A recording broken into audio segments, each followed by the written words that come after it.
पिला दिया, हम पर वतन का कर्जा था जो हमने चुका दिया। भारतीय आधुनिक युग के रचयिता, प्रेरणा स्रोत, जन नेता, भारतीय रत्न के प्राप्तकर्ता स्वर्गीय राजीव गांधी, जिनका जन्म हर वर्ष 20 अगस्त को मनाया जाता है, इसे सद्भावना दिवस के रूप में, ऊर्जा दिवस के रूप में भी जाना जाता है। इस दिन समारोह में कई नेता व समर्थक उस दिवंगत प्रधानमंत्री के परिवार के सदस्य वीर भूमि, जो नई दिल्ली में उनका समाधि स्थल है, वहां पर एकत्र होकर के पुष्पांजलि अर्पित करते हैं और न केवल वीर भूमि पर, पूरे देश में भी उनको हम बहुत ही सम्मान के साथ उनके जो दो फूल है वो चढ़ाते हैं। उनका अंतिम संस्कार जहां किया गया था, वहां पर बहुत ही बड़ी रैली निकाली जाती है।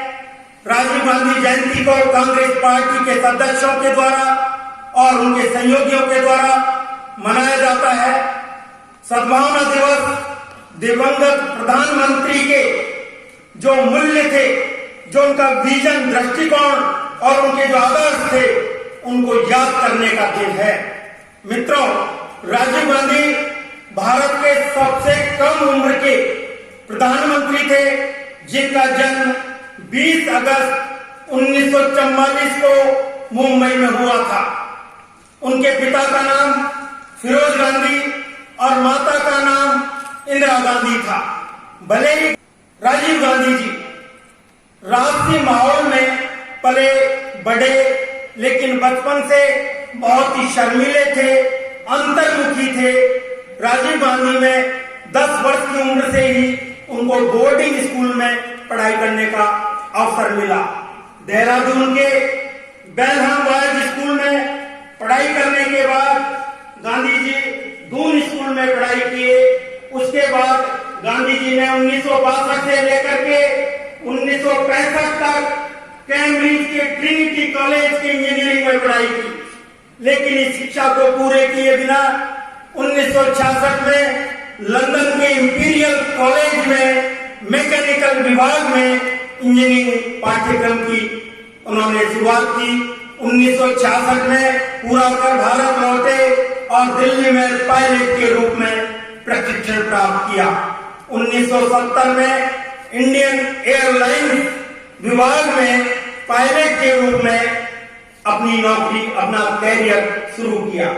1968 में एंटोनिया अल्वीना माइनो, जो कि इटली वासी थी, उनसे शादी कर ली और बाद में जो एंटोनिया अल्वीना माइनो थी, उन्होंने भारतीय नागरिकता ले ली और अपना नाम परिवर्तन कर सोनिया गांधी रख लिया। इन्होंने 16 फरवरी 1981 को राजनीति में प्रवेश किया।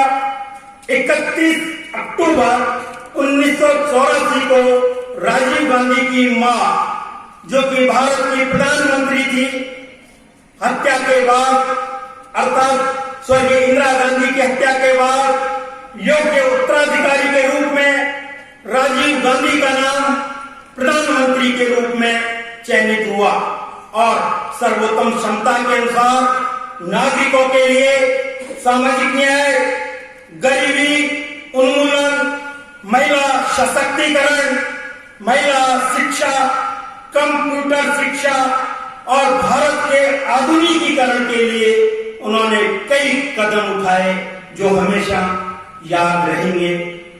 राष्ट्रीय शिक्षा नीति NEP 1986 को लाया गया, जिसके तहत नवोदय विद्यालयों को, जो आगे चलकर उनके नाना के नाम पर, जवाहरलाल नेहरू के नाम पर इनकी स्थापना हुई।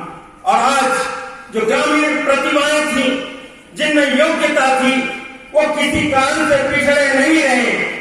शहरी 30%, ग्रामीण 70% ऐसी प्रतिभाओं को आगे बढ़ने के लिए 2 नवोदयों से आरंभ कर और आज 500 से भी अधिक नवोदय विद्यालयों की स्थापना हो चुकी है और प्रतिवर्ष न जाने कितनी ग्रामीण प्रतिभाएं, छुपी ग्रामीण प्रतिभाएं अपनी प्रतिभा का नाम रोशन करके न केवल राज्य में, जिले में, बल्कि देश में और पूरे विश्व तक में अपना परचम लहरा रही है।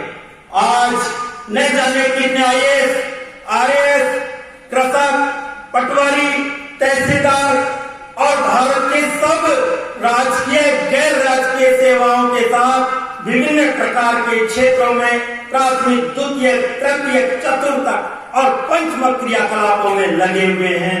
ये देन थी उनकी कि उन्होंने कंप्यूटर को हमारी शिक्षा के साथ जोड़ा, जिसका कोरोना के दौरान और कोरोना के बाद आप देख रहे हैं कि वर्तमान सरकार ने भी इस बात को माना और शिक्षा के क्षेत्र में इंटरनेट की सेवाओं को लाने वाले स्वर्गीय श्री राजीव गांधी जी को ये सम्मान मिला कि उन्हें भारत रत्न दिया गया और ये जो कार्य है उनका निरंतर आगे बढ़ता हुआ जा रहा है।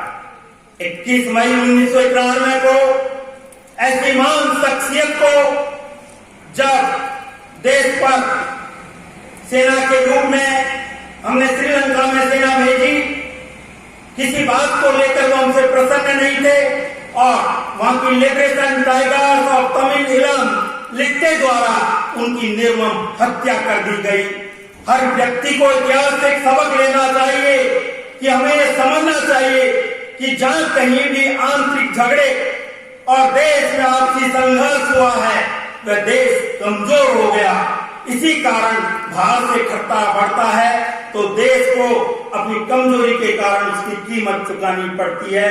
मित्रों, विद्यार्थियों, आज सद्भावना दिवस, ऊर्जा दिवस के रूप में मैं तो यही कहना चाहूंगा कि स्वर्गीय राजीव गांधी जी की जो स्वप्न थे और उन्होंने कम आयु में प्रधानमंत्री बनकर के देश को आगे बढ़ाने में जो योगदान दिया, उनके सपनों को नवोदय विद्यालय के विद्यार्थियों, शिक्षार्थियों और अध्यापकों का ये कर्तव्य बनता है, दायित्व बनता है कि हम उनकी योजनाओं को आगे बढ़ाएं और उनके द्वारा किए हुए कृत्यों को आगे बढ़ाते हुए न केवल देश में बल्कि विदेशों में भी हमारा नाम रोशन रहे।